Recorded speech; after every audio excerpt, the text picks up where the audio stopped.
신년 감사예배에 오신 여러분들을 주의 이름으로 환영합니다. 또 각 가정에서 또 처소에서 예배에 참여하고 계신 우리 성도님들을 주의 이름으로 환영합니다. 하나님은 성령과 진리로 예배하는 자들을 찾으십니다. 이 시간 우리 성령과 진리로 예배하는 자들을 찾으시는 하나님 앞에 찬양하며 나아가겠습니다.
큰 영광 중에 계시며 우리의 창조주와 구속주와 보혜사가 되시는 성부와 성자와 성령 삼위 하나님께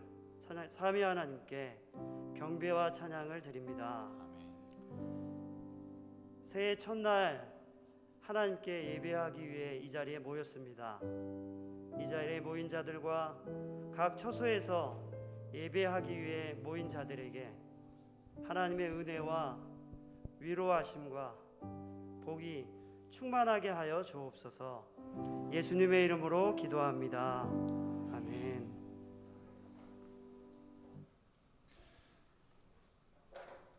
네, 저희 몸이 불편하지 않으시거나 너무 피곤하지 않으시다면 함께 자리에서 일어나서 하나님을 찬양하도록 하겠습니다.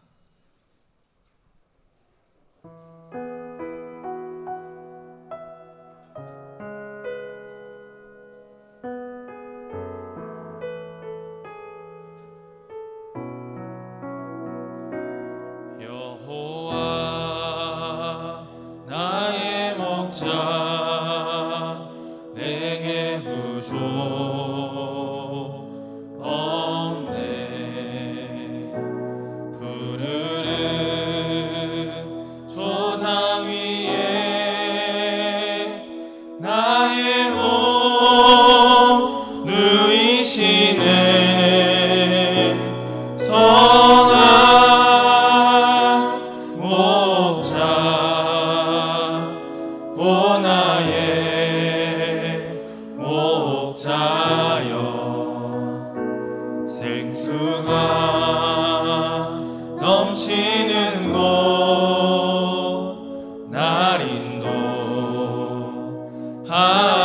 인도하시네. 선한 목자 오 나의 목자여.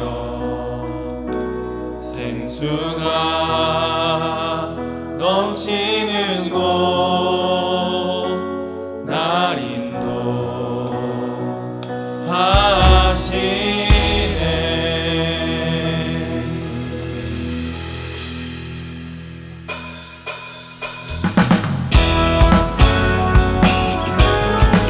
함께 박수 치시면서 목자 되신 주님을 찬양하겠습니다.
했네.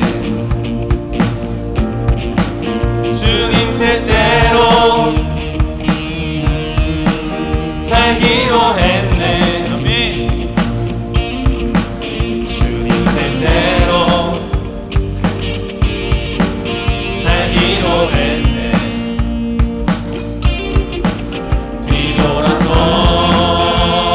뒤돌아서지 않겠네. 뒤돌아서지 않겠네. 뒤돌아서지 않겠네.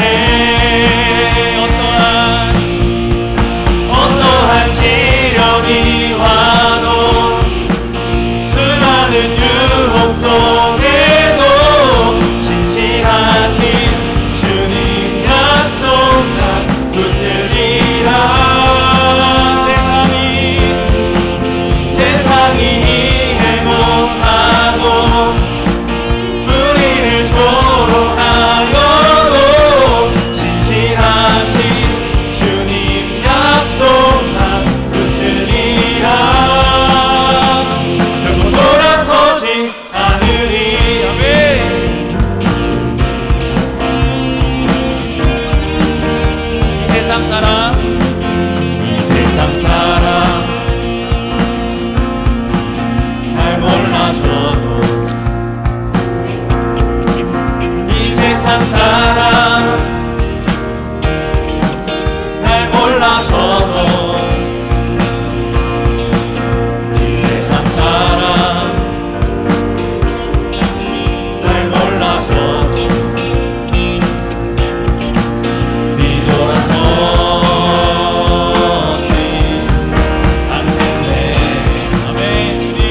예배 자리로 나아갔으면 좋겠습니다. 이 시간 함께 기도하실 때 주님, 우리가 하나님을 예배하면서 이 신년을 시작하기 원합니다. 하나님, 우리의 예배를 받아주시고 우리에게 말씀하여 주시옵소서. 그렇게 함께 기도했으면 좋겠습니다. 기도하시겠습니다.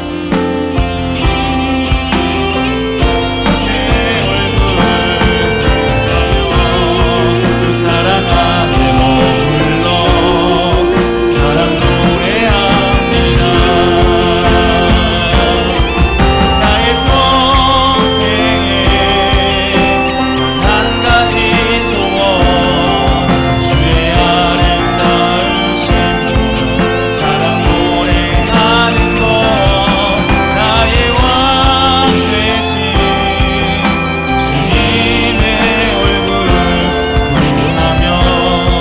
그 사랑 안에 머물러 사랑 노래하니.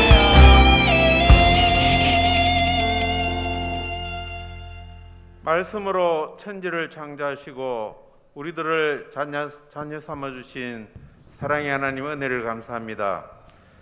자녀된 우리들은 하나님의 말씀을 순종하며 하나님을 영화롭게 하며 그를 영원토록 찬양하는 삶을 살게 해 주시옵소서. 2022년 신년 감사 예배로 모였습니다. 성부, 성자, 성령 하나님, 우리의 예배를 받아 주시옵소서.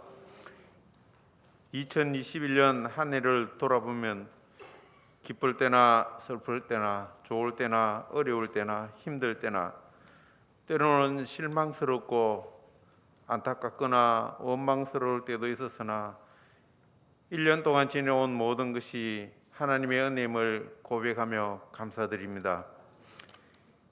2022년도에는 어떤 상황 속에서도 먼저 감사의 조건을 발견하고 말씀과 기도로 승리할 수 있는 우리 공동체가 되게 해 주시옵소서. 하나님께서 우리들에게 주실 은혜를 기대하며 아름답게 쓰임받는 사랑이 꽃피는 교회 공동체가 되게 해 주시옵소서. 위로는 하나님을 사랑하며 이웃을 사랑하며 섬기는 공동체가 되기를 원합니다. 함께 간증을 나누며 찬양으로 영광 돌리는 이 시간 되게 하신 하나님께 감사합니다. 목사님을 통하여 2022년도 우리들에게 주실 말씀을 기대합니다. 귀한 말씀을 받고 승리 삶을 살 수 있는 2022년도 되게 해 주시옵소서. 기대합니다. 우리 주 예수 그리스도의 이름으로 기도드리옵나이다. 아멘.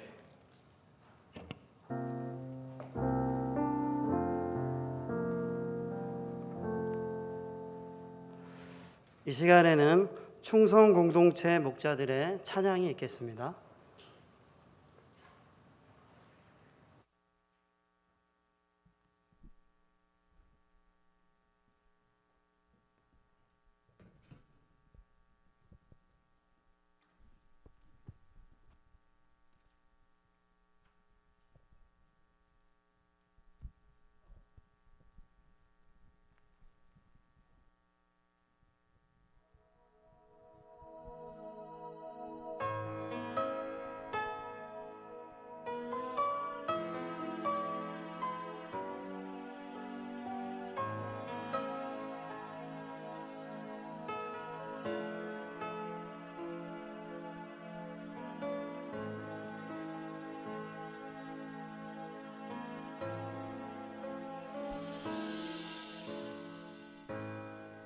어두운 세상에 한 줄기 빛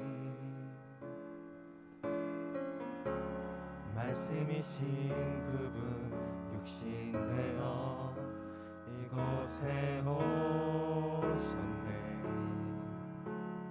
그의 자녀들을 위해 그가 지으신 세상 위해 십자가 사랑 구원의 반석 위에 교회를 세우시고 주의 나라 이루셨네.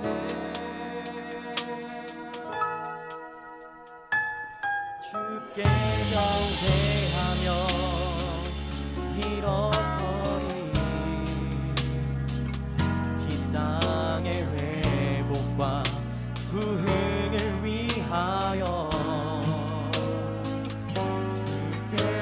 승리하신 이 나라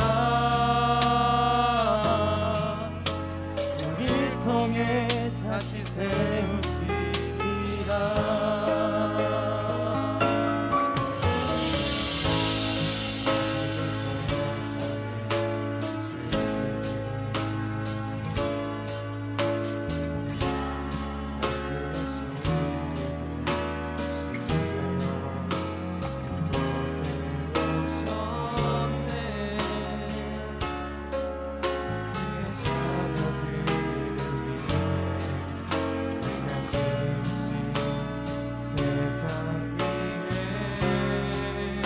십자가 사랑 구원의 완성 위에 교회를 세우시고 세우셨네. 경배하며 일어서리 이 땅의 배고파 부흥을 위하여 주께서 승리하신 나라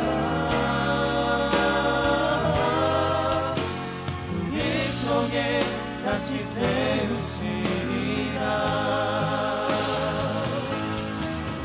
모든 교회가 성령님의 인도하심 따라 목적 위에 기쁨으로 하나 되어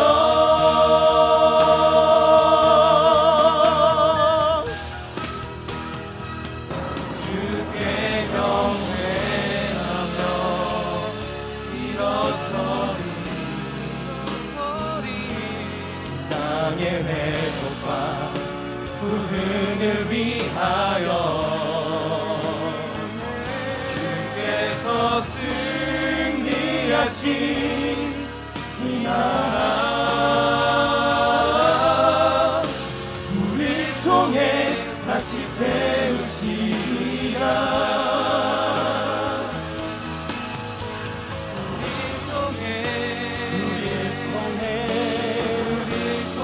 우릴 통해 이 나라 세우시리라.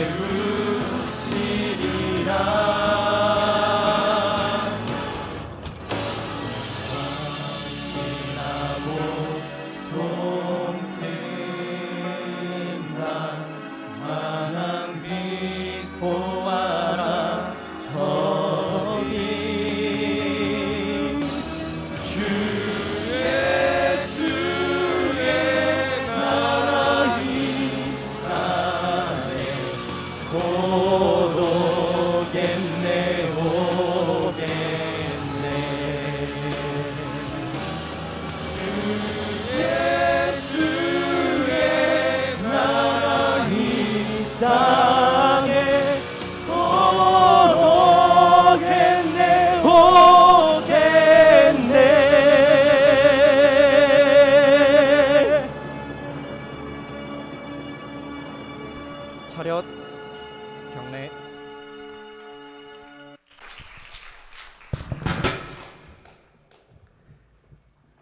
네, 특송 감사드립니다.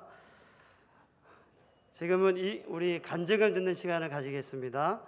우리 이교옥 집사님과 김예희 학생 차례로 나와서 간증해 주시겠습니다.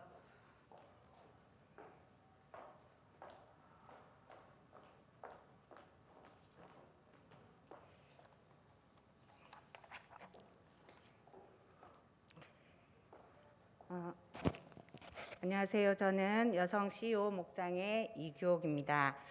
받은 은혜들은 너무 잘 잊어버리는 저를 아시기에 이 자리를 빌어 지난 한 해 제게 행하신 일들을 다시 마음에 새기게 하시는 하나님께 감사드립니다. 2021년 세상은 코로나 확산으로 점점 더 어려워졌지만 하나님께서는 저를 세상으로부터 분리시키시고 교회 공동체로 말미암아 하나님의 사랑 안으로 더 깊이 초대해 주셨습니다. 하나님께서는 치유기도와 중보기도를 통해 제 생명의 주인은 주님이심을 인정하게 하셨습니다. 제게는 저 자신이 통제할 수 없는 불안과 두려움이 있습니다. 이것은 언제나 예상치 못한 순간에 저에게 찾아왔고 심장이 요동치고 숨을 못 쉴 것 같고 곧 죽을 것만 같은 공포가 저를 잠식해버립니다. 하나님께서는 이런 저를 아시고 권사님을 통해 치유 기도를 받도록 해주셨고 목장 식구들의 중보 기도 속에 있게 하셨습니다. 한두 번이 아니라 잊을만 하면 또 문제 상황이 발생했고 계속 기도를 받고 기도를 요청하는 상황들을 반복했습니다.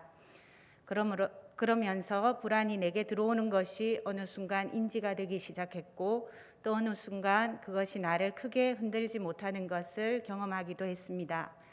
그럴 즈음에 코로나가 본격적으로 제 삶의 영역 가까이 접근을 했고 그것은 저의 불안 문제를 어김없이 건드렸습니다. 인근 학교에서, 그 다음엔 제가 근무하는 학교의 3학년에게서, 그 다음엔 제가 맡고 있는 1학년들에게서 코로나는 단계적으로 제 삶 깊숙이 들어왔고 그때마다 하나님께서는 치유 기도와 중보 기도를 통해 하나님께서 안전하게 지키고 계심을 반복적으로 경험하게 하셨습니다. 그래서 나중에는 어떤 좋지 못한 상황이 와도 하나님께서 나를 책임지실 거라는 희미한 믿음이 생겼습니다. 저에게 이것은 아직 끝나지 않은 싸움입니다. 그러나 이 문제에서 완전히 치유되고 자유롭게 될 시간을 주실 하나님께 미리 감사합니다. 그때까지 교회 공동체 속에서 저를 보호하시고 하나님으로 인해 마침내 승리를 노래하게 하실 것을 믿습니다. 2021년 하나님께서는 목장 분가를 통해 내 능력이 아닌 하나님의 일하심을 보게 하셨습니다. 하나님께서는 저를 목자로 부르시면서 내 양은 내 음성을 들으며 나는 저희를 알며 저희는 나를 따르느니라. 내가 저희에게 영생을 주노니 영원히 멸망치 아니할 터이요 또 저희를 내 손에서 빼앗을 자가 없느니라. 저희를 주신 내 아버지는 많이보다 크심에 아무도 아버지 손에서 빼앗을 수 없느니라 라는 말씀을 주셨습니다. 사람들과 교제하는 것을 힘들어하고 소심하고 눈치 보고 목자가 되지 말아야 할 많은 이유들이 있었지만 하나님께서는 교가 너는 내 양이다.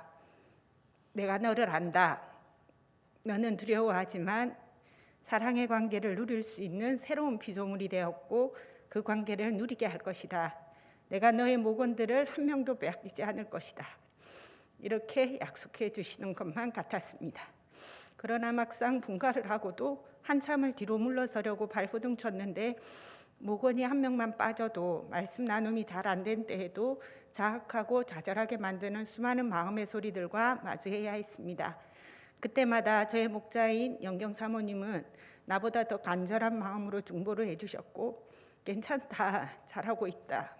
너 한 명이 목자로 잘 세워지는 것이 가장 중요하다라고 하시면서 격려해 주었습니다. 목자의 지지와 사랑 속에서 쫄았던 마음이 제자리를 찾고 그러면서 목장 나눔 속에서 우리 안에 동일하게 역사하고 계시는 성령님을 발견하게 되었고 내가 나서서 연락하고 챙기지 않아도 목원 중 누군가는 주중에 만남의 자리를 만들어갔고 누군가는 약한 목자에게 계속 전화를 해주었고 누군가는 목장 모임에 오랫동안 나오지 못하는 식구에게 전화를 하고 있었습니다. 제가 목자의 자리를 감당하지 못하고 벌벌 떨고 있는 동안에 주님께서는 말씀의 약속대로 신실하게 목장 가운데서 일하고 계시고 각자를 만나주시고 세워주고 계셨습니다. 저희가 임의로 정한 저희 목장 이름은 기쁨 목장입니다. 우리 모두의 고단한 삶이 주님이 주시는 기쁨으로 충만했으면 좋겠다는 의미였는데 이제는 우리들의 삶이 주님의 기쁨이 되길 기도합니다. 주님께서 사랑하시는 이들을 주님의 마음으로 뜨겁게 사랑할 수 있기를 간구합니다. 최근에 하나님께서 저희 목장에 새 가족을 보내주셨는데 우리의 만남을 통해 새로운 일들을 해나가실 하나님을 기대합니다. 2021년의 하이라이트는 요한복음 그리고 제자반을 통해 주님의 제자로 저를 회복시켜 주신 주님의 사랑입니다. 제자반은 3월부터 12월까지 요한복음 1장부터 시작해서 요한복음 21장과 함께 마무리되었습니다. 다시 첫사랑의 자리로 다시 청년의 시간으로 저를 돌이키시며 요한복음 말씀을 통해 다시 예수님이 내게 어떤 분이신가 세밀하게 말씀하셨습니다. 당자와 같이 주님을 오랫동안 배신한 경력, 수시로 자기 생각에 빠지는 자기 연민과 교만함, 중년의 시절을 지나는 나를 아시면서도 주님은 내가 너를 사랑한다. 처음 그때처럼 똑같이 말씀하셨습니다. 이에 예수께서 제자들에게 이르시되 누구든지 나를 따라오려거든 자기를 부인하고 자기 십자가를 지고 나를 따를 것이니라. 우리의 비전은 우리가 그리스도의 좋은 제자가 되어서 또 다른 사람을 제자로 삼아 하나님의 왕국을 실현하는 것입니다. 이런 삶을 살아내도록 하기 위해 목사님께서는 매일 말씀을 묵상하고 그 내용을 단톡방에 올리는 과제를 주셨는데, 말씀으로 제 삶을 비추니 제 멋대로인 삶의 모습이 여실히 드러났습니다. 가정에서 자기 부인은커녕 내 뜻대로 안 해주기 때문에 남편이 나를 사랑하지 않는 것이라고 단정했고, 가족들을 위하기보다 내가 하고 싶은 것들이 항상 우선이었던 제 모습이 보였습니다. 직장에서는 경쟁이라는 세상적 방식에 순응하며 능력이 많은 사람, 더 인정을 받는 사람, 실패할까 봐 잔뜩 긴장하며 사는 모습이 보였습니다. 말씀을 기쁘게 받아도 그것을 살아내지 못하는 저를 볼 수밖에 없었습니다. 그래서 매일 말씀 묵상이 최소한의 훈련이 되기를 바라며 끊임없이 저를 순종시킵니다. 안 되면 다시 시작합니다. 이 나이에 도대체 언제까지 다시 시작만 할 것인가 좌절스러울 때가 있지만, 우리의 푯대가 되시는 예수님을 바라보며 날마다 한 걸음씩 말씀을 따라 걸어가는 이 삶이 생명을 풍성하게 누리는 길임을 믿고 따라갑니다. 며칠 전 기도의 말씀을 통해 하나님께서는 처음부터 하나님의 은혜가 나를 택하셨고, 하나님의 은혜가 나를 여기까지 이끌어 오셨고, 앞으로도 하나님의 은혜가 나를 이끌어 갈 것이기 때문에 염려하지 말라는 말씀을 주셨습니다. 한번 사랑하기로 작정하시고 오래 참으시며 그 사랑을 신실하게 지켜가시는 하나님께, 이제 나의 완전한 사랑, 나의 유일한 사랑의 대상은 주님밖에 없습니다. 주님의 사랑이면 충분합니다 하는 저의 고백을 올려드립니다. 저를 택하심 같이 아직 믿음이 없는 우리 가족들에게도 그 사랑이 결국 이기실 시간을 믿음으로 바라봅니다. 그리고 제 삶의 슬픔을 거두시고 자유를 주신 주님의 사랑을 노래하는 2022년이 되길 소망합니다. 감사합니다.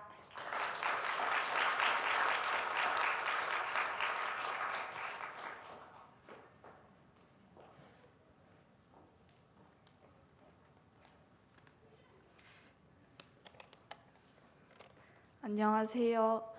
저는 중고등부 공동체에서 함께 섬기고 있는 김예희입니다.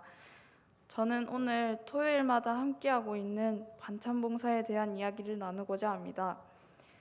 처음 제가 반찬봉사 사역을 알게 된 건 사랑이 꽃피는 교회에 온 지 얼마 되지 않을 때였습니다.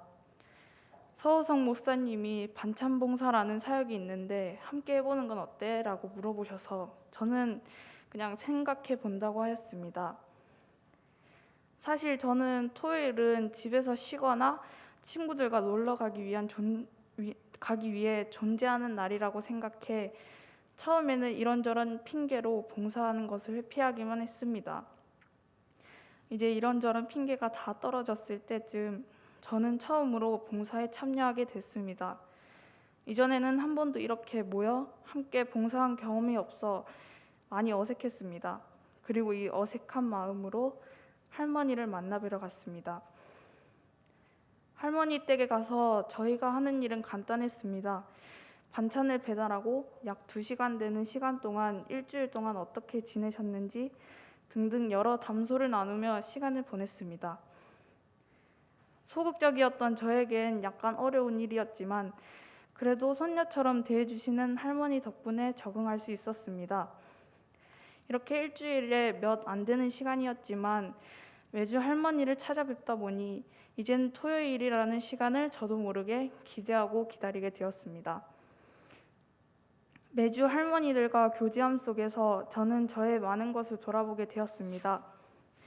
설교 시간에 매번 예수님 닮은 삶을 살아야 한다는 말씀을 들었지만 그러지 못했던 저를 돌아보게 되었고, 할머니와 함께 제가 받은 사랑을 나누면서 또 한 번 공동체의 사랑을 알게 되었습니다.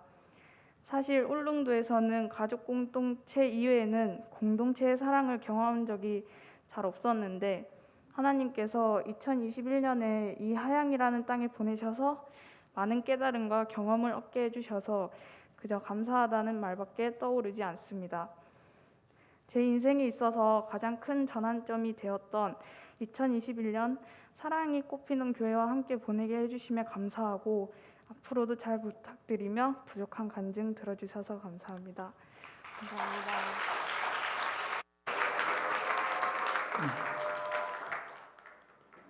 네, 감사합니다.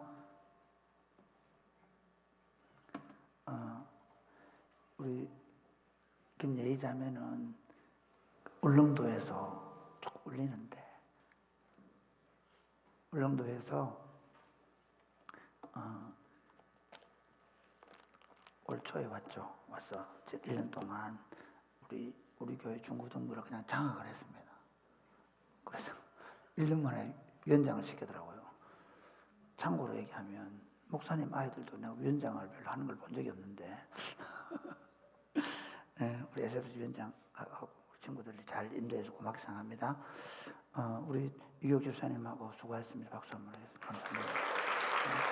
우리 저희 교회의 제일 심각한 문제는 남자들이 너무 많다는데 심각한 문제가 있습니다. 보셔서 아시겠지만 청년부 충성공동체 전체 리더가 다 남자라는 건 엄청난 문제입니다. 남자들은 회개하고 자매들을 숫자를 채워놓기를 바랍니다. 오늘 내가 오전에 MT 가는데 들어가 보니까 다 남자라.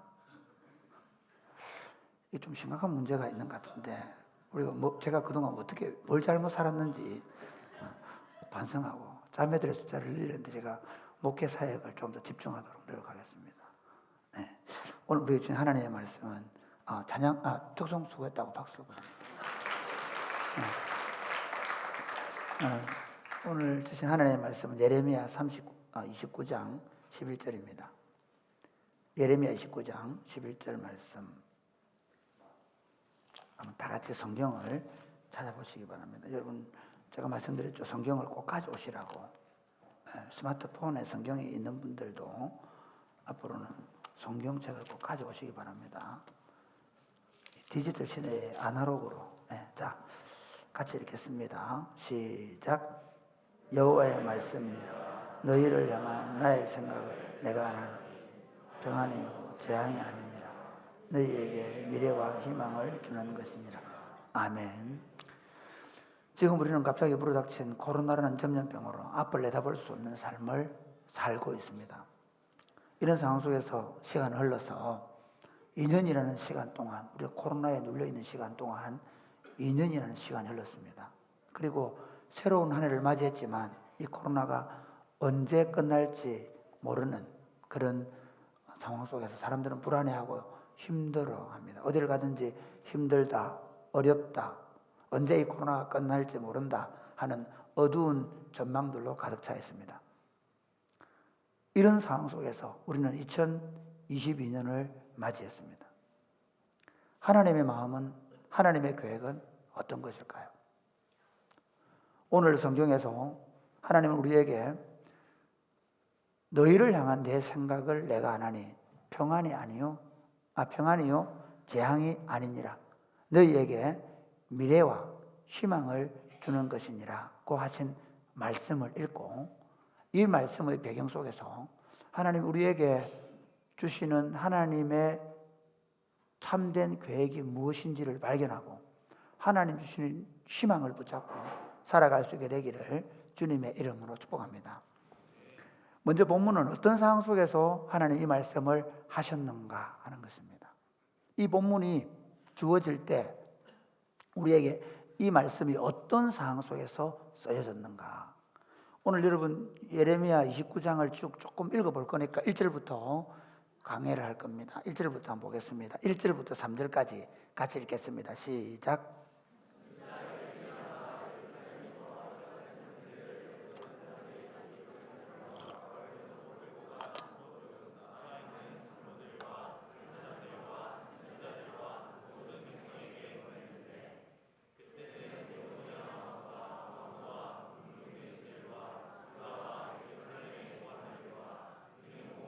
토공들이 예루살렘에서 떠난 후라.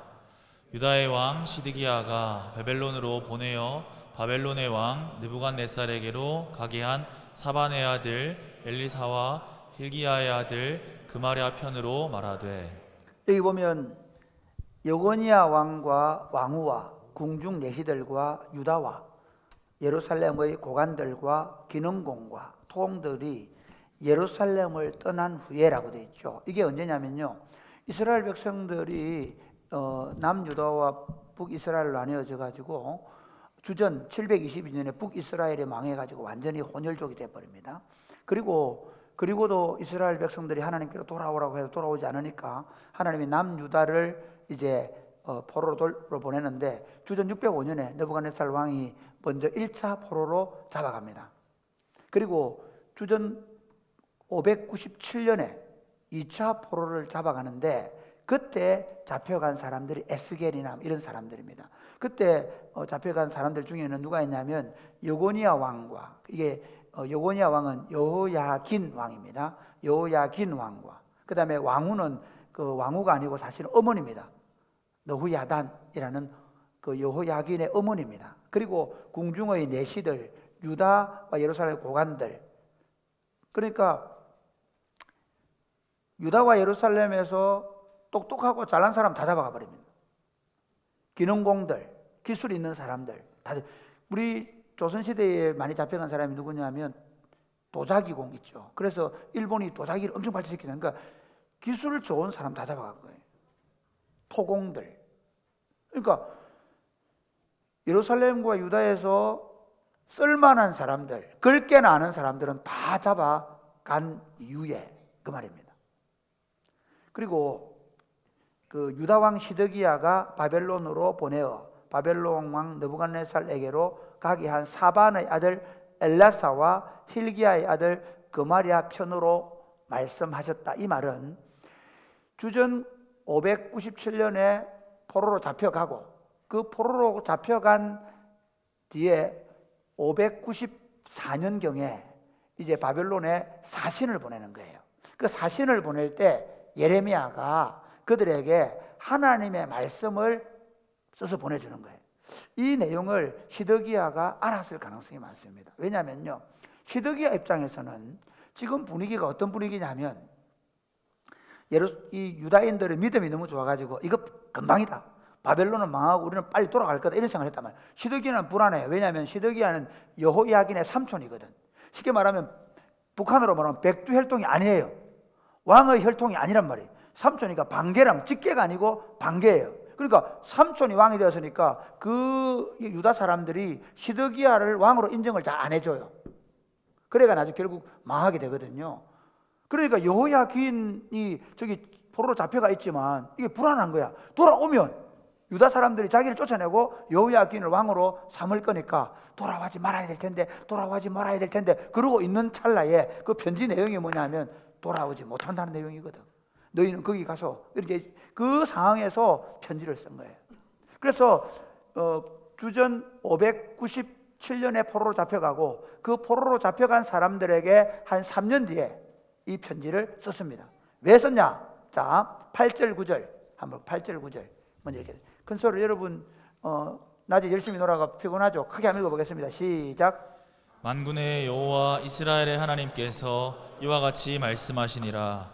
너희 중에 있는 선지자들에게와 점쟁이에게 미혹되지 말며 너희가 꾼 꿈도 고지 듣고 믿지 말라.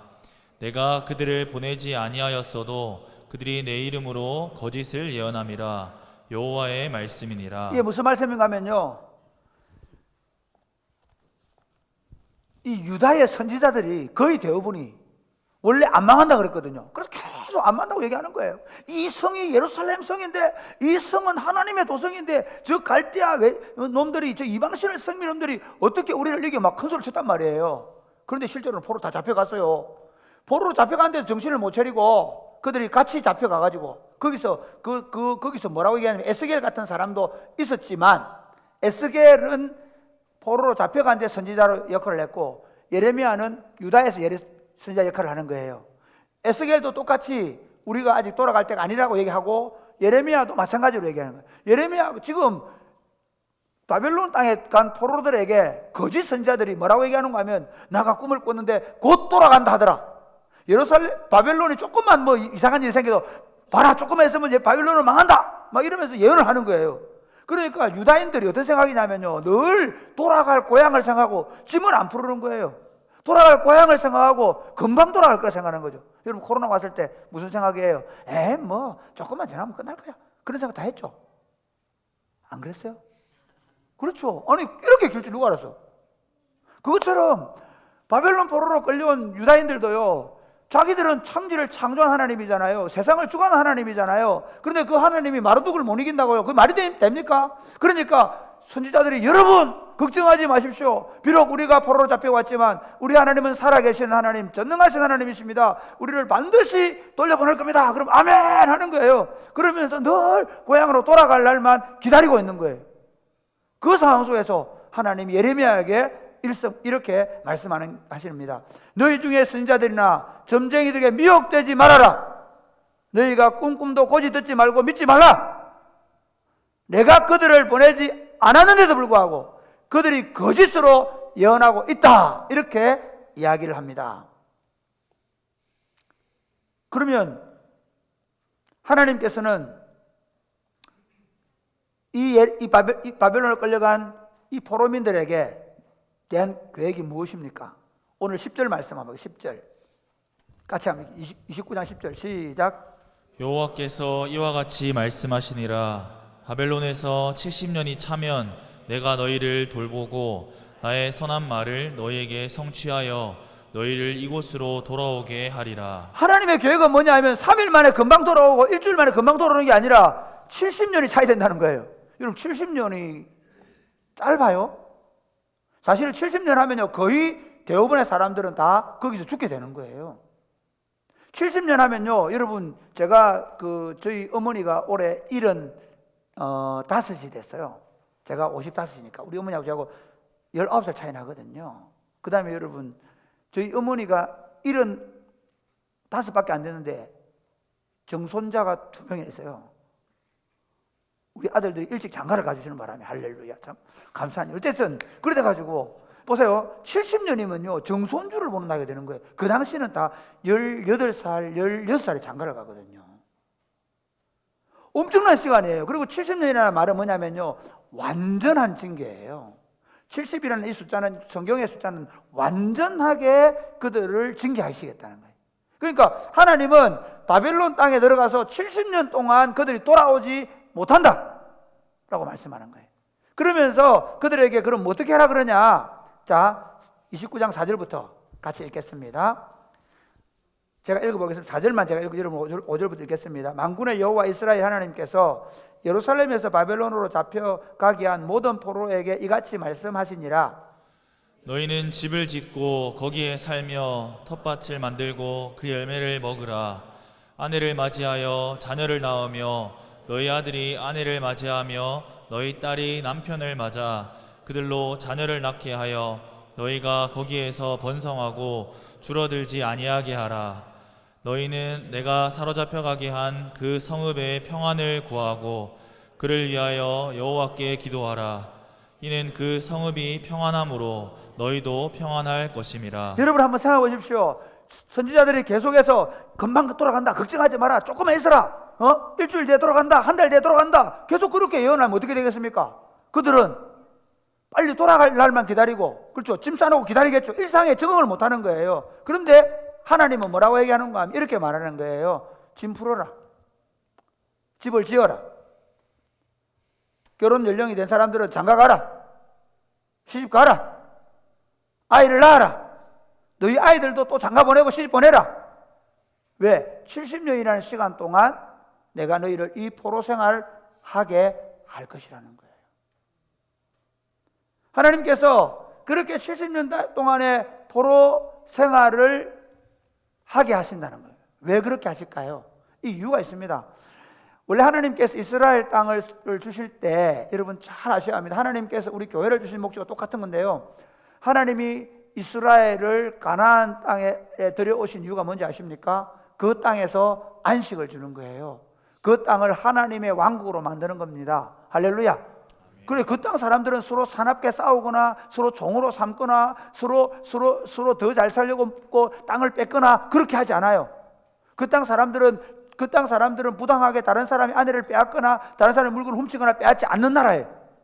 하나님의 왕국이에요. 그 땅에서 그들이 하나님이 주고 싶었던 게 뭐냐면 안식이라는 거예요. 오늘 성경은 평안입니다. 하나님께서 가나안 땅에 안식, 평안을 주시기 위해서 그들을 가나안 애굽에서 출애굽시켜서 가나안 땅에 심으시고 율법을 주신 거예요. 그들은 그 율법대로 살면서 하나님 주시는 안식을 누려야 했는데 그들은 그 율법의 말씀대로 살지 않았습니다. 여기서 말하는 율법은 율법주의를 말하는 게 아닙니다. 이게 율법입니다. 자녀들에게 부모를 공경하는 거예요. 이웃의 물건을 탐내지 않는 거죠. 이웃에 대하여 거짓 증거하지 않습니다. 밭을 베면 밥 모퉁이 거는 다 남겨놓습니다.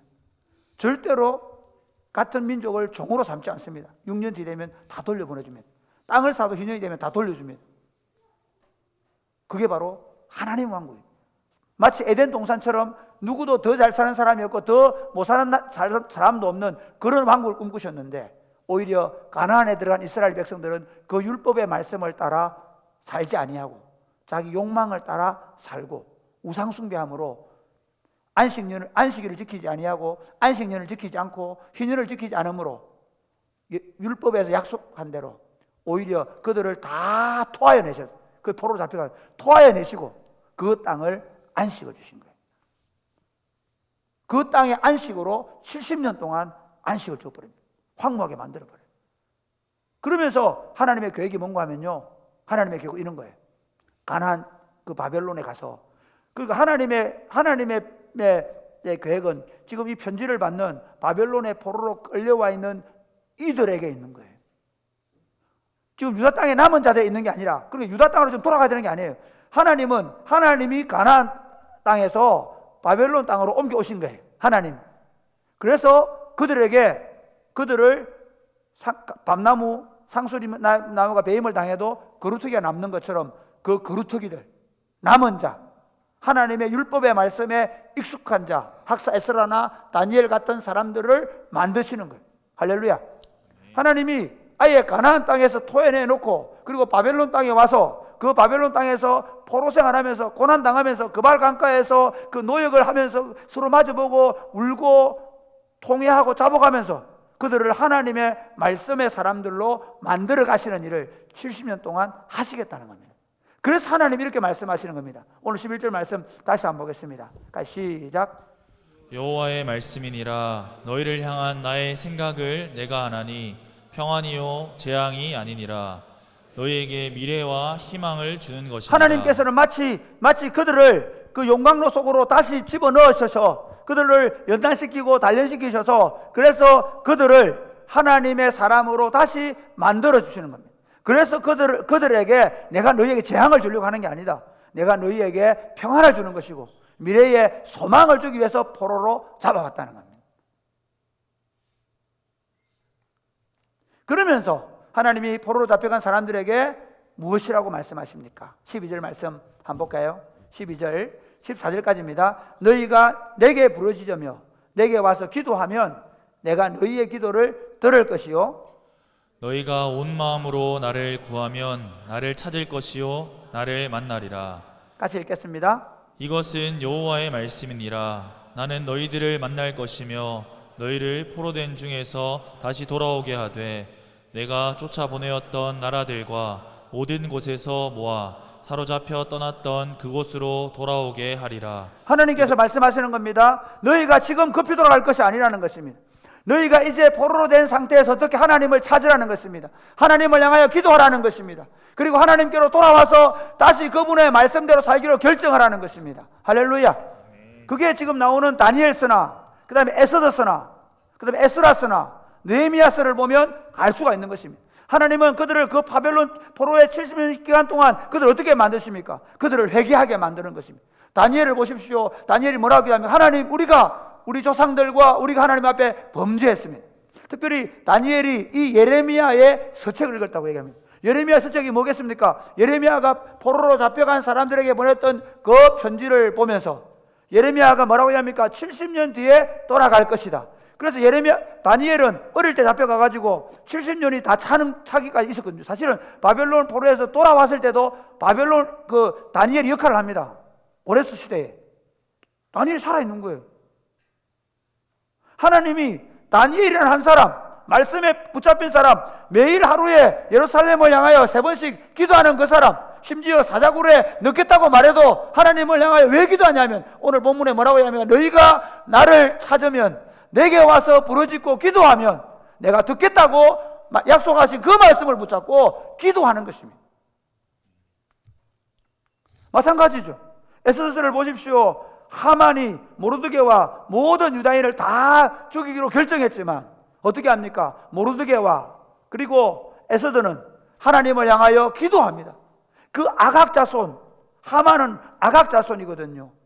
아각이 누굽니까? 아각을 사무엘 시대에 아각을 찍어 쪼개버리지 않습니까? 그러니까 그 블레셋 족속들이 그걸 알고 유다인을 없애려고 하는 거예요. 그런데 하나님은 그 전쟁을 누가 얘기합니까? 기도하는 모르드게와 그리고 에스더를 통해서 이기게 하시는, 그래서 불임절을 주시거든요.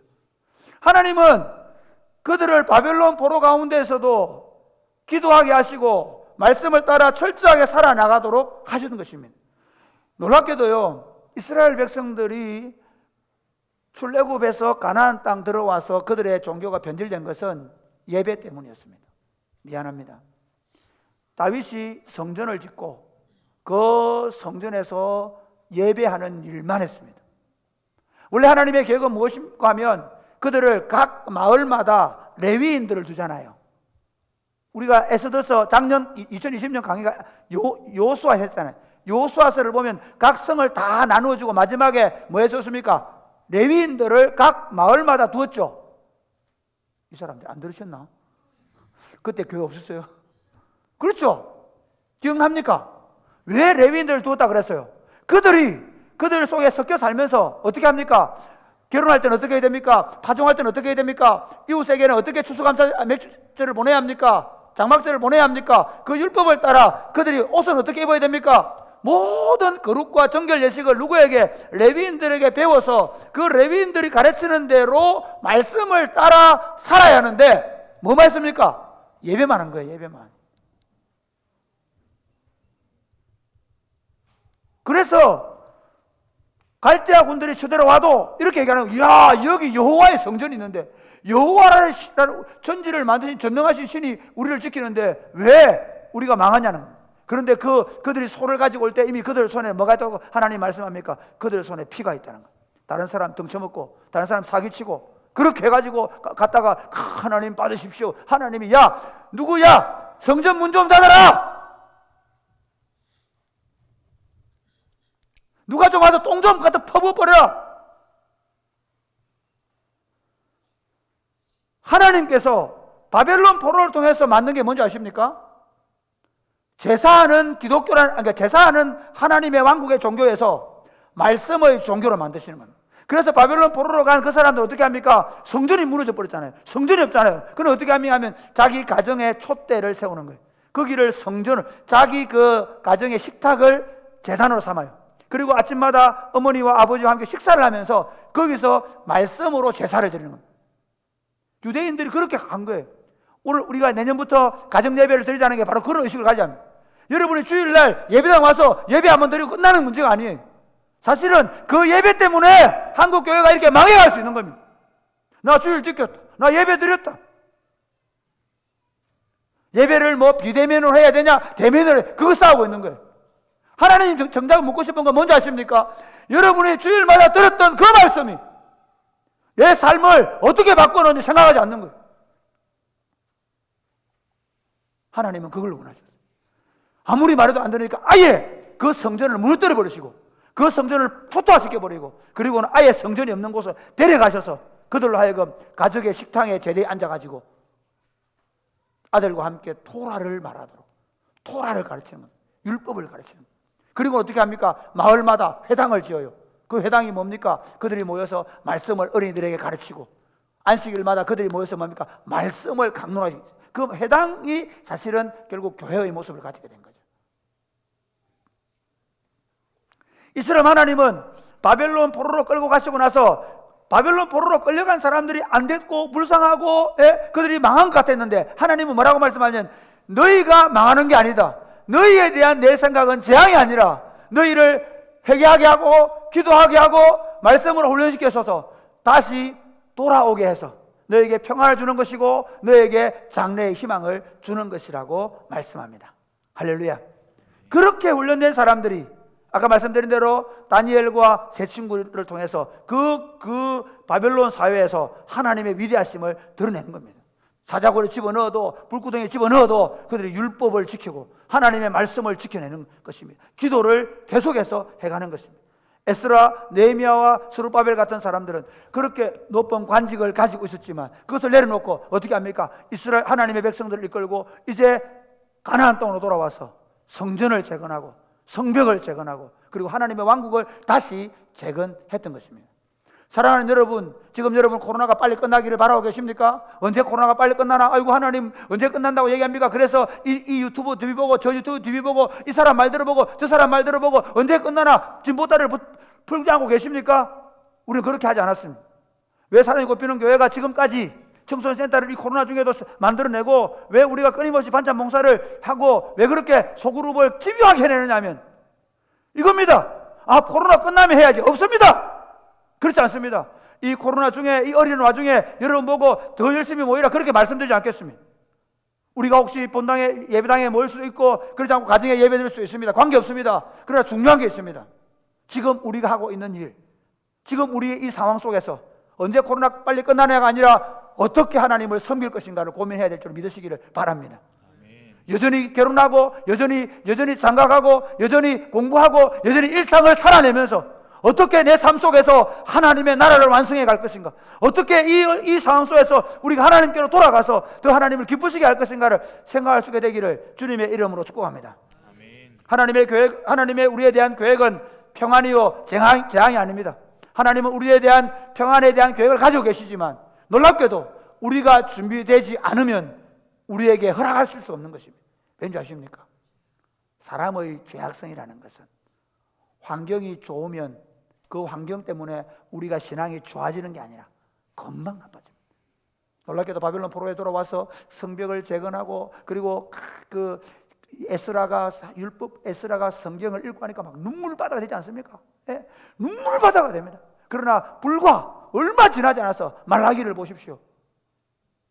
불과 얼마 지나지 않아서 몇십 년이 안 지나서 말라기를 보면 어떻게 됩니까? 저는 것까지 오고 하나님께 바치는 거 보면 그렇죠. 거기다가 레위인들 제사장들이 다 떠나갈 수밖에 없는 황폐한 환경이 되어버립니다. 환경이 좋아지면 된다고요? 아닙니다. 그렇지 않습니다. 하나님은 왜 이 코로나를 우리에게 주신지 아십니까? 제가 하나님 주셨다고 말씀드리지 않겠습니다. 적어도 왜 코로나를 허락하시고 우리로 하여금 이 기간을 보내게 하십니까? 금방 끝나면 좋겠다. 빨리 끝나도록 아무것도 하지 말고 복지부동하고 앉아있으라. 아닙니다. 그렇지 않습니다. 우리로 하여금 좋은 환경에 주었을 때 예배당에서 에어컨 틀어놓고 마스크 쓰지 않고 히터 틀어놓고 따뜻하게 예배 드릴 때 우리가 그 예배 한번 잘 드리는 것 거기에 만족하고 진짜 그 예배를 통해 우리에게 주신 하나님의 메시지를 듣고 우리가 성도들 공동체 안에서 이웃들 안에서 어떻게 살아내었는지를 생각해 볼 수 있게 되기를 바랍니다. 하나님 원하는 것은 우리 얼마나 의식을 멋있게 하는, 예전을 어떻게, 그래서 저는 제가 그래도 개혁주의 공부 안 했습니까? 제가 제일 사랑하는 친구가 이성호 목사입니다. 우리 고려신학대학원의 이성호 목사님 10전 찬송만 하시는 분 아니십니까? 그런데도 저하고 가장 말이 잘 통합니다. 예배나 예전이나 어떤 형식이냐 중요한 게 아니라 정말 우리가 하나님의 말씀에 어떻게 사로잡혀 가는가 하는 것입니다. 애들 다 그렇게 사는 거 아니야? 청년들 원래 그렇게 하는 거 아니야? 그렇지 않습니다. 여러분이 말씀에 사로잡히지 않으면 하나님의 계획을 이룰 수가 없는 것입니다. 하나님은 다시 이 땅 가운데 하나님의 왕국을 세우고 싶어 하는 것입니다. 이 땅에 있는 하나님의 교회를 다시 세우셔서 민족과 열방을 복음하기를 원하시는 것입니다. 어떻게 보면 코로나는 우리에게 엄청난 기회인 것입니다. 코로나는 재앙이 아니라 하나님의 평안을, 미래의 소망을 주기 위한 하나님의 계획이 여기 있는지 모르는 것입니다. 한국 교회가 다시 하나님의 말씀으로 돌아가서 우리가 드리던 예배 의식이 아니라 하나님의 말씀이 성도들의 삶을 지배하는 공동체를 만들어가는 것입니다. 그러므로 여러분 2022년을 맞이하면서 하나님의 우리에 대한 계획은 평안이요 재앙이 아니라는 사실을 믿으시기를 주님의 이름으로 축복합니다. 아멘. 반드시 우리가 준비되어지면 하나님 우리를 통해서 새 역사를 써갈 것입니다. 아멘. 그러므로 여러분 두 번째로 거짓 선동인에 흔들리지 마십시오.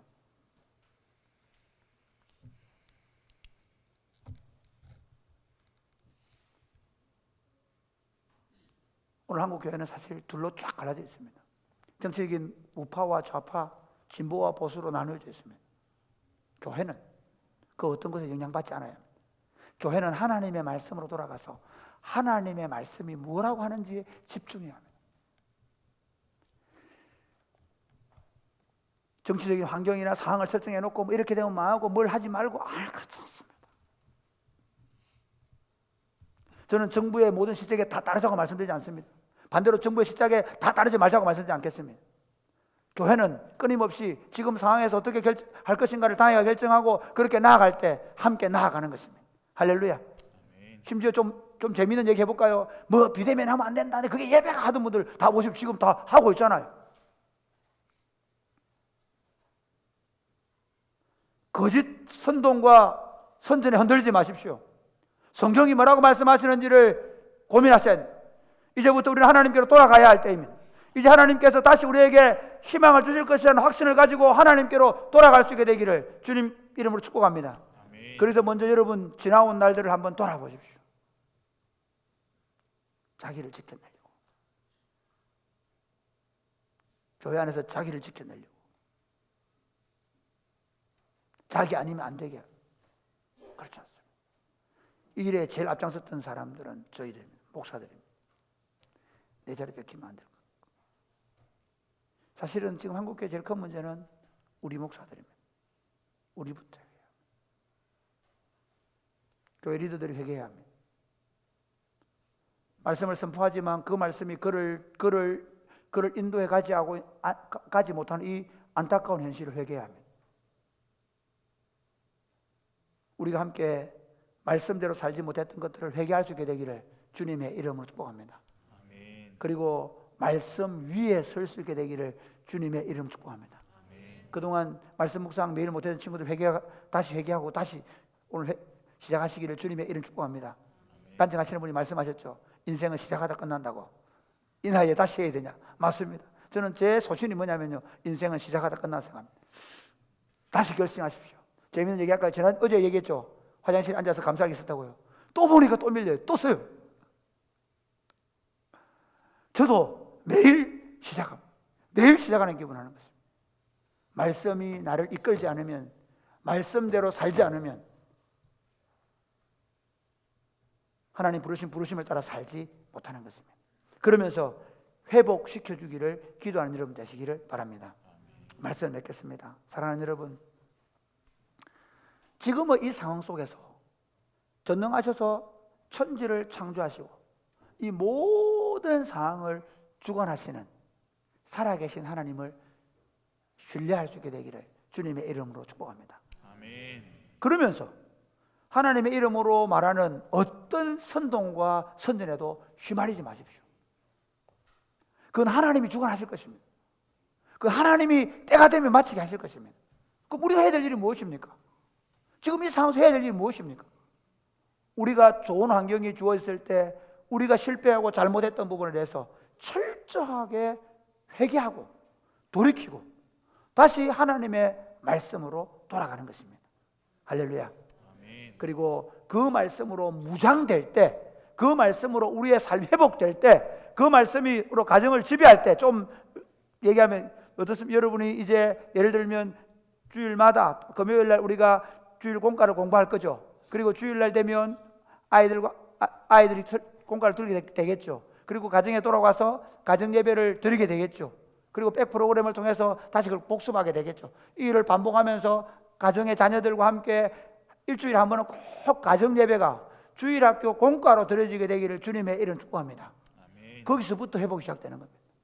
우리 어른들 어떻습니까? 금요일날 리더반에서 같이 공부하고 주일날 그 말씀을 듣고 그리고 주일마다 소그룹으로 모여서 그 말씀을 가지고 쉐링하고 매일 그 말씀을 가지고 어떻게 적용할 것인지를 매일 아침마다 다시 액션 포인트를 적고 그리고 저녁마다 감사일기를 쓰면서 우리가 집요하게 말씀으로 돌아가는 겁니다. 할렐루야. 그러니까 지금까지 교회가 쌓아오던 탑, 예배 잘 드리고 주일 잘 지키고 뭐 잘하고 아닙니다.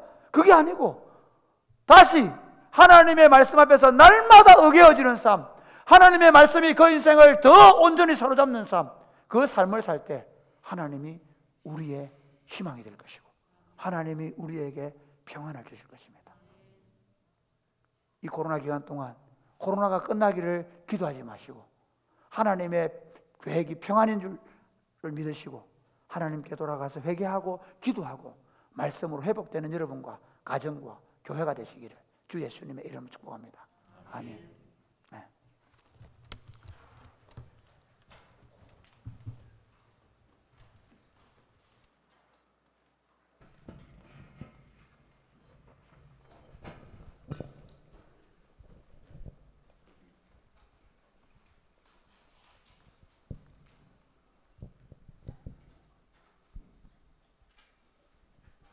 오직 예수뿐이야. 우리 다 같이 일어나 찬양할까요? 은혜 아니면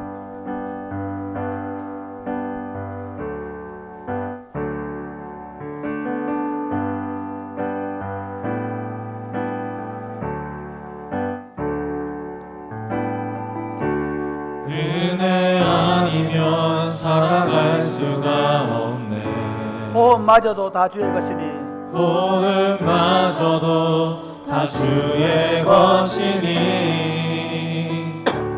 세상 평안과 위로 내게 없어도 예수 오직 예수뿐이네. 다시 한 번 더 은혜 아니면 살아갈 수가 없네. 은혜 아니면 살아갈 수가 없네. 호흡마저도 호흡마저도 다 주의 것이니 세상 평안과 세상 평안과 위로 내게 없어도 예수 오직 예수뿐이네. 크신 죄 크신 계획 다 볼 수도 없고 작은 고난에 지쳐도 주께 묻기 나의 모든 삶 버티고 견디게 하시네. 은혜 아니면 은혜 아니면 살아갈 수가 없네. 나의 모든 것 나의 모든 것 다 주께 맡기니 참된 평안과 참된 평안과 위로 내게 주신 주 예수 오직 크신 죄 다 볼 수가 없고 크신 계획 다 볼 수도 없고 작은 고난에 작은 고난에 지쳐도 주께 묻기 나의 모든 삶 버티고 견디게 하시네. 은혜 아니면 은혜 아니면 살아갈 수가 없네. 나의 모든 것 나의 모든 것 다 주께 맡기니 참된 평안과 참된 평안과 위로 내게 주신 주 예수 오직 예수뿐이네. 오늘은 이 것 가지고 한 번만 기도하고 제가 강복선을 하겠습니다. 여러분 하나님 참 은혜로 여기까지 왔습니다. 2022년 맞이했지만 우리 안에 조급함이 있습니다. 빨리 끝났으면 뭔가 좀 해결되었으면 좋겠다는 생각을 하는데 여러분 저는 이렇게 생각합니다. 주님의 때에 이 일을 마치실 줄로 믿습니다. 아멘. 주님의 때에 이 코로나가 끝날 줄로 믿습니다. 아멘. 코로나가 문제가 아닙니다. 우리가 하나님께로 돌아가는 것입니다. 우리가 하나님께로 돌아가는 것입니다. 아멘. 하나님, 내가 하나님께로 돌아가게 하여 주옵소서. 아멘. 우리 가정이 하나님께로 돌아가게 하여 주옵소서. 아멘. 한국교회가 하나님께로 돌아가게 하여 주옵소서. 아멘. 우리가 하나님의 말씀 위에 서게 하여 주옵소서. 아멘. 거기에 필요한 하나님의 은혜입니다. 우리에게 은혜를 내려 주옵소서. 아멘. 주의 은혜로 일이 가능하오니 주께서 은혜를 내려 주옵소서. 아멘. 우리를 새롭게 하여 주옵소서. 아멘. 기도하겠습니다. 하나님 아버지 감사합니다. 하나님 아버지 감사합니다. 우리를 사랑해 주시고 우리를 이 하나님의 은혜 안에 부심을 감사합니다. 하나님 아버지, 우리가 이 은혜 안에 들어가서 하나님의 말씀을 붙잡고 하나님의 말씀을 붙잡아낼 수 있도록 인도하시기를 간절히 바라옵고 소원합니다. 아버지 하나님, 우리가 하나님의 말씀으로 돌아가게 하여 주옵소서. 하나님의 말씀을 새롭게 하게 하여 주옵소서. 하나님의 말씀에 붙잡힐 수 있도록 도와주옵소서. 하나님 아버지, 우리로 하여금 그 하나님의 말씀 위에 서서 하나님의 말씀을 따라 들어갈 수 있도록 도우시기를 바랍니다. 하나님, 다시 하나님으로 돌아갈 수 있도록 기회를 주시옵소서. 다시 기회를 주시옵소서. 아버지 하나님, 다시 기회를 주시옵소서. 다시 하나님의 나라가 왕성되는 복을 주시옵소서. 우리 함께 하셔서 우리 안에서 한국교회가, 우리 교회가, 가정이, 우리 자신들이 새로워지고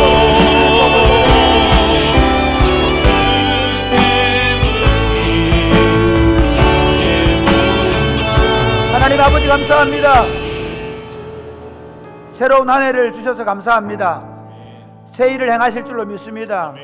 진노 가운데에서도 은혜를 베푸신 하나님을 믿습니다. 여호와의 자비와 성실하심이 무궁하심을 믿습니다.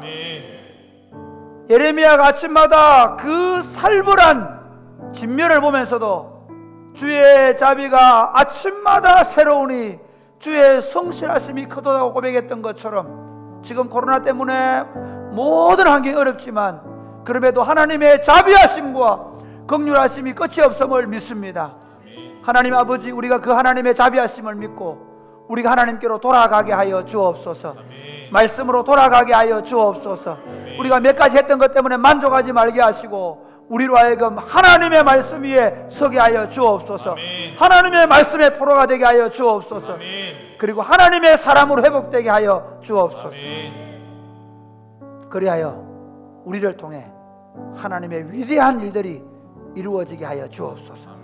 주의 나라가 이루어지게 하여 주옵소서. 젊은이들 떠나가고 청소년들이 교회를 떠나가는 이 현실 속에서 다시 한번 왕성한 하나님 나라 운동을 일으킬 수 있도록 도와 주옵소서. 우리가 새로워지고 교회가 새로워지고 가정이 새로워지고 한국교회가 새로워지도록 하나님 저희를 축복하여 주옵소서. 감사하는 마음으로, 사랑하는 마음으로 하나님 앞에 감사의 예물을 드리는 모든 자들에게 주님 복을 내려 주옵소서. 예수님 이름으로 기도드립니다. 아멘. 주 예수 그리스도의 은혜와 하나님 아버지의 크고 무한하신 사랑과 성령님의 교통하심이 사랑하는 주의 백성들과 저들의 자녀들 머리 위에 이제로부터 영원토록 함께 있을지어다. 아멘.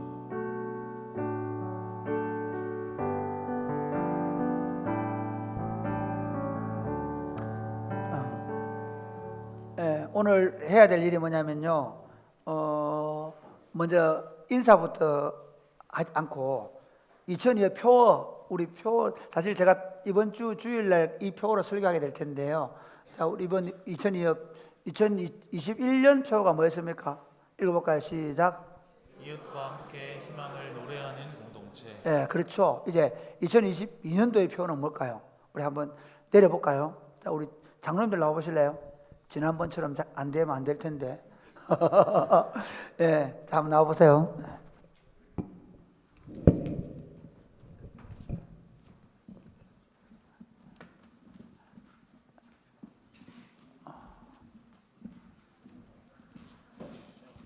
키가 작은 것도 문제입니다.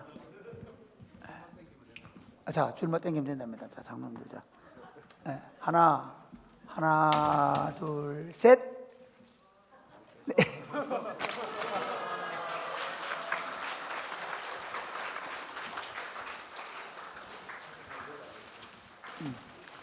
예, 한번 같이 읽어볼까요? 시작. 예, 제가 이제 우리 공동체가 어떤 일을 하든지 내가 지금 이 말을 할 때 선한 동기를 하는지 고민해 보고 하라는 겁니다. 굉장히 수준을 높인 겁니다. 그냥 내가 하는 게 아니라 내가 진짜 선한 동기로 이 말 하고 있는지 이해가 되시죠? 저도 그렇게 할 겁니다.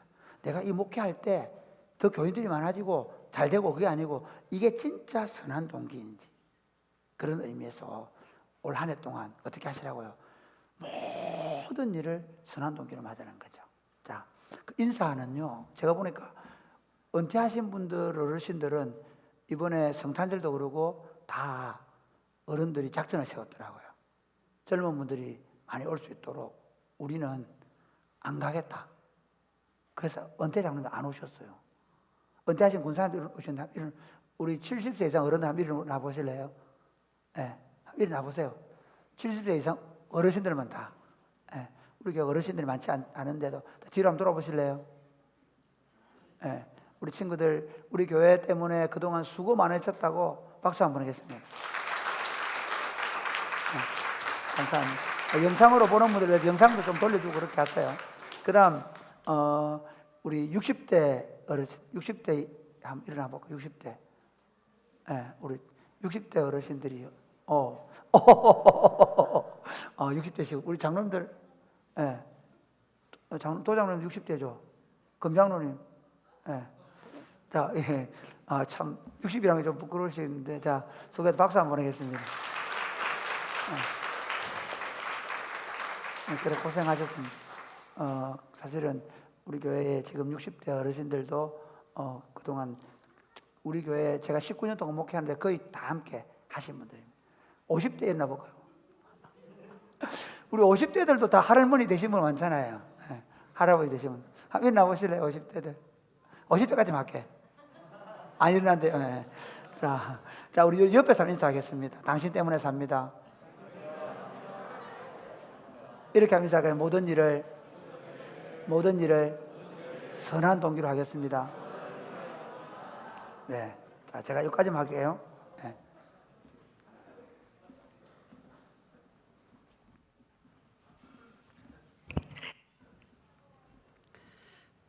네, 광고의 말씀을 드리겠습니다. 영상 페스티벌은 지금 신년 감사 예배가 끝난 후 10분 후에 바로 시작을 하도록 하겠습니다. 우리 돌아가실 분들은 돌아가 주시고 또 남아 계시는 분들은 이곳에서 혹은 각 가정 처소에서 또 영상 페스티벌을 또 이렇게 시청해 주시면 감사하겠습니다. 달력을 아직 안 받아가신 분들은 1층에서 돌아가시면서 받아가 주시면 감사하겠습니다. 우리 옆 사람과 인사하겠습니다. 새해 복 많이 받으세요. 우리 같이 서로 축복하겠습니다.